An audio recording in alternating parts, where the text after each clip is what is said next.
When I first entered the nursing home, I thought it would be just a brief stop, a temporary place to recover before returning to my normal life. But life has a way of teaching us lessons we never expect. During those 2 months, I witnessed things I had never truly noticed before: deep loneliness, regrets that could never be undone, and moments of love in its purest form. I realized that aging isn't about how many years you have left, it's about how you choose to live the years you still have. Life doesn't wait for you to be ready. It moves forward, with or without you. And if you don't cherish each moment, you might miss the things that matter most. In the end, it's not about time itself, but about how well you spend it. Because when you look back, you won't remember the years, you'll remember the moments that truly meant something. When people think of a nursing home, they often picture a place with medical care, regular meals, and safety. But what I learned during my time there is that the greatest pain of old age isn't illness or physical weakness, it's loneliness. I met residents who had been there for years, quietly waiting for a phone call, a hug, or simply the presence of someone who still cared. One man, nearly 90 years old, once told me, "I spent my whole life building a career, making money, and securing my future. But I forgot to build a family. Now I have everything I worked for, yet no one to share it with." His words stayed with me, a harsh reminder that you can have everything, but without love, you can still feel completely alone. What struck me even more was an elderly woman who sat by the window every single day, gazing out at the road in front of the nursing home. Rain or shine, she waited, hoping to see her son walk through the doors. "He's busy," she told me with a soft smile. "Maybe next week. Maybe next month." But I could hear the doubt in her voice. It wasn't just the fear of being forgotten, it was the pain of still remembering those who had left her behind. We often get caught up in work, responsibilities, and the demands of life, telling ourselves that we'll visit our parents or grandparents next time. But time doesn't wait. They grow older, and we keep postponing, thinking we have more time. One day, when we're finally ready to come back, they may no longer be there, waiting. After 2 months in the nursing home, I realized that relationships matter more than success. At the end of life, wealth, status, and accomplishments mean nothing if there is no one to share them with. If there's someone you love, don't wait until it's too late. Spend time with them today, because one day, we will all long for a hand to hold in our final years. In the nursing home, I met many people who had once built great wealth, successful business owners, world travelers, and those who had lived in luxurious homes. But now, they all shared the same reality: they had money, yet no longer had the health to enjoy it. One man, about 80 years old, had once owned a large hotel chain. He told me, "I worked non-stop my entire life, thinking that when I retired, I would finally have time to enjoy myself. But now, I have enough money to go anywhere, yet no strength left to travel." His words stayed with me. He wasn't the only one. I met people who had owned expensive cars, large estates, and overflowing bank accounts, yet none of it could buy back a healthy body, strong legs, or the simple ability to take a deep breath without pain. Another resident, a former schoolteacher, now spent her days confined to a wheelchair. She said, "If I could turn back time, I would take better care of my health. When I was younger, I always thought I was strong. I never worried about what I ate or whether I exercised. Now I realize that nothing is more regrettable than sacrificing my health for everything else." I realized how often we take our health for granted. When we're young, we stay up late, skip meals, push ourselves to exhaustion, and tell ourselves that we'll start taking care of our bodies later. But the truth is, if we don't care for our bodies now, the day will come when we'll wish we had. Health isn't something that money can buy. No matter how much wealth you accumulate, if you can't walk on your own, eat without assistance, or simply enjoy the little moments in life, then what is it all worth? The greatest lesson I learned is this: don't wait until you lose your health to appreciate it. Take care of yourself now, eat well, stay active, and manage stress. Because in the end, the most valuable thing you will ever own is not your money, but your ability to live fully and freely. There was a time when I believed success was measured by what you owned, a bigger house, a nicer car, a closet full of designer clothes. But after spending 2 months in a nursing home, my perspective on life completely changed. I met a man who had once owned a grand estate, multiple luxury cars, and built an impressive career. But now, he lived in a small room with just a few belongings, a bed, a dresser, and a handful of family photos.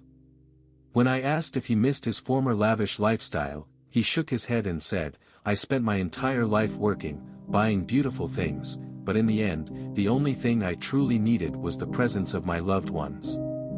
Unfortunately, I realized that too late. His words stayed with me.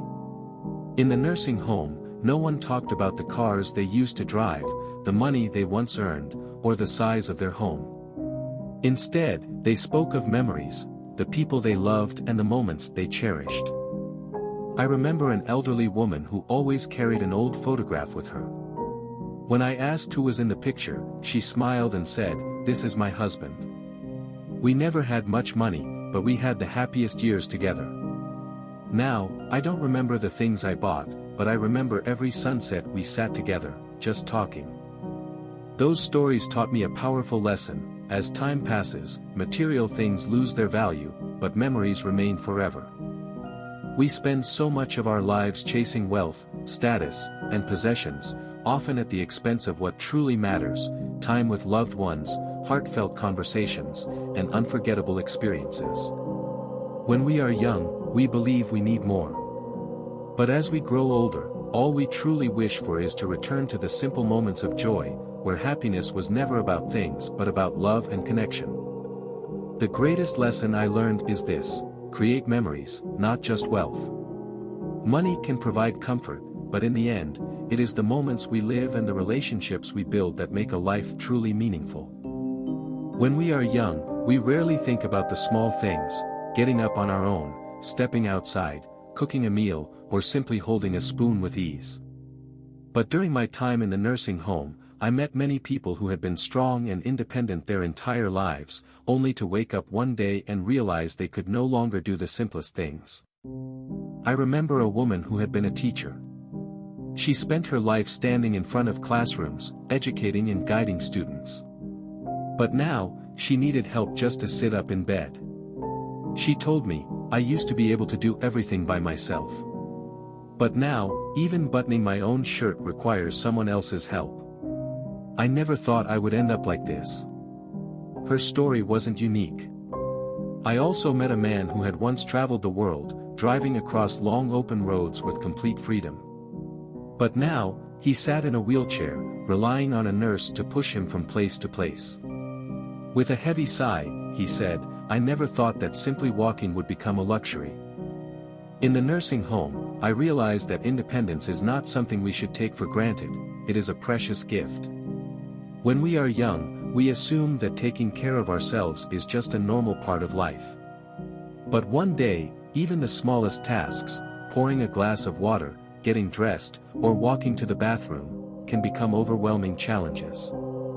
The greatest lesson I learned is this: appreciate and maintain your independence while you still can. Don't take your ability to move, eat, or handle daily tasks for granted. Take care of your body, stay active, and keep your mind sharp. One day, we may lose the abilities we don't even think about today.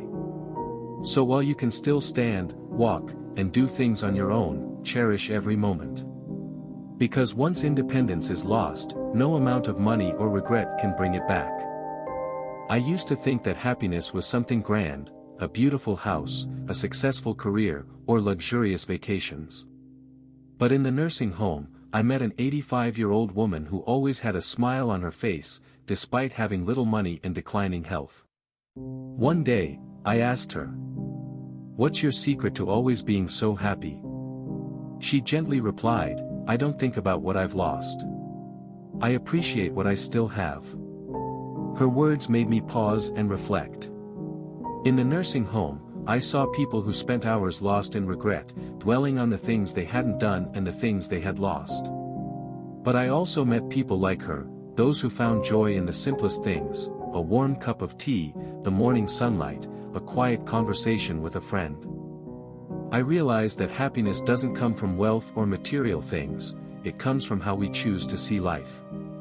When we're young, we often believe that happiness lies in the next achievement. I'll be happy when I make more money, I'll be happy when I buy that house, I'll be happy when I reach that goal. But the truth is, if we don't learn to appreciate the small things today, we won't be any happier when we achieve bigger things. The people in the nursing home didn't talk about their past possessions. They reminisced about moments, family dinners, the laughter of their children, a beautiful day when they took a walk with someone they loved. The greatest lesson I learned is this: don't get so caught up chasing the future that you forget to enjoy the present. Happiness isn't a distant destination, it's found in the moments happening right now. A meal shared with family, a peaceful afternoon, a warm smile, these simple things are what happiness truly is. If today you have a healthy body, a home to return to, and loved ones around you, be grateful. Because one day, when all that remains are memories, you'll realize that happiness was never far away. It was always there, in the little moments of everyday life. At the nursing home, I met many people carrying regrets far heavier than their age. It wasn't missed opportunities that weighed on them the most, it was the grudges they had never let go of. One day, I spoke with a woman in her 70s. She told me about her sister, whom she hadn't spoken to in over 20 years because of a small misunderstanding. I always thought we would make amends one day, she said.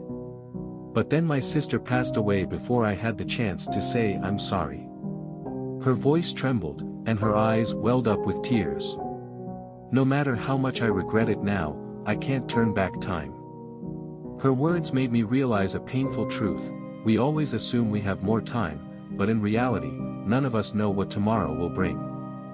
Many people in the nursing home weren't suffering from physical pain, they were tormented by unresolved memories. They thought about the arguments that had driven them apart from loved ones, the years of silence that could have been filled with reconciliation, and the apologies they never had the chance to say. But as they grew older, they understood that their anger had taken more from them than they had ever imagined. One elderly man shared his own story with me. I held a grudge against an old friend for 40 years. By the time I finally decided to reach out, it was too late. Now I realize that forgiveness isn't for the other person, it's for yourself. We often hold on to resentment, believing it protects us. But in reality, anger does nothing but harm the one who carries it. It becomes an invisible weight, stealing our peace and creating unnecessary distance between us and those we once cared about. The greatest lesson I learned is this: don't let resentment become a burden you carry to the end of your life. Forgive while you still can, not for them, but for yourself. If there's someone you're angry with or estranged from, take the first step toward making amends. Don't wait until it's too late to realize that peace doesn't come from holding on to grudges, it comes from letting them go. I remember that morning at the nursing home so vividly. A man I often spoke with, who just the day before had been laughing, telling stories about his youth, was suddenly gone. No goodbye, no warning. Just an empty room and memories left unspoken. The day before, he had been reminiscing about his childhood, sharing details about the places he had visited, the people he had loved, and the adventures he had planned but never taken. And then, in the span of a single night, he was gone. That moment changed me. It made me realize how fragile life is and how often we take time for granted. We always assume we have more of it, that tomorrow is guaranteed, that we can put things off until we feel ready. But the truth is, none of us know what tomorrow will bring. During my time at the nursing home, I met many people who once believed they had all the time in the world. They spent their lives working hard, saving money, and postponing happiness, convinced that one day, they would finally get to enjoy everything they had worked for. But for many, that one day never came. By the time they had the time, their bodies had weakened. The places they had dreamed of visiting were now out of reach. The friends they had meant to reconnect with were no longer alive. The family they had intended to spend more time with had moved on with their own busy lives. I spoke with an elderly woman who shared a story that haunted me. I always thought that when I retired, I would travel the world and spend more time with my children, she told me, her voice filled with quiet regret. But work always seemed too important. There was always one more thing to do, one more year to push through. And then, when I finally had the time, I no longer had the strength to go anywhere. My body had aged, my energy was gone, and my children had built lives of their own. Now, I just sit here and think about all the moments I missed. Her words were a wake-up call. Why do we always wait? We wait to enjoy life until we have more money, more time, or more security. We tell ourselves that we'll be happy once we achieve a certain goal, once we retire, once we buy that house, once we reach a certain milestone. But life doesn't wait for us to be ready. It moves forward, whether we choose to live fully or let it slip away. I began to wonder how many people live their lives this way, chasing something in the distance while missing the beauty of what's right in front of them. The truth is, happiness is never about what we will do someday, it's about how we choose to live today. The most important lesson I learned is this: live every moment to the fullest, don't postpone happiness. Stop waiting for the perfect moment to tell someone you love them, to take that trip, to spend time with family, or to follow your dreams.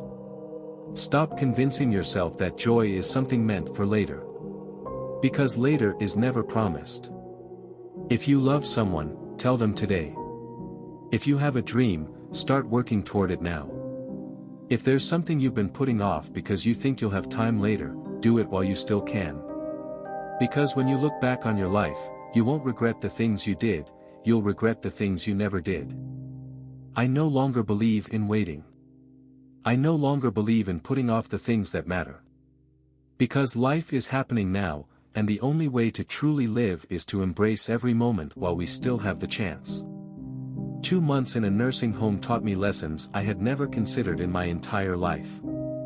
I met people who once had everything yet still felt lonely, people who had been strong and independent but now relied on others for even the simplest tasks, and those who had sacrificed their health in pursuit of success, only to realize too late what truly mattered. I learned that growing old isn't what we should fear. What's truly frightening is living a life without meaning. In the final years, wealth, status, and achievements fade into the background. What remains are the memories we created, the people we loved, and the way we lived. Life isn't measured in years, but in the moments we truly live. Don't wait until it's too late to realize what's important. Cherish your health, spend time with family, let go of resentment, and appreciate the little things. Call a loved one you haven't spoken to in a while. Take care of your health, start today. Live each day fully instead of waiting for someday. If this message resonates with you, like, comment, and subscribe to stay inspired and continue following content that reminds us what truly matters in life.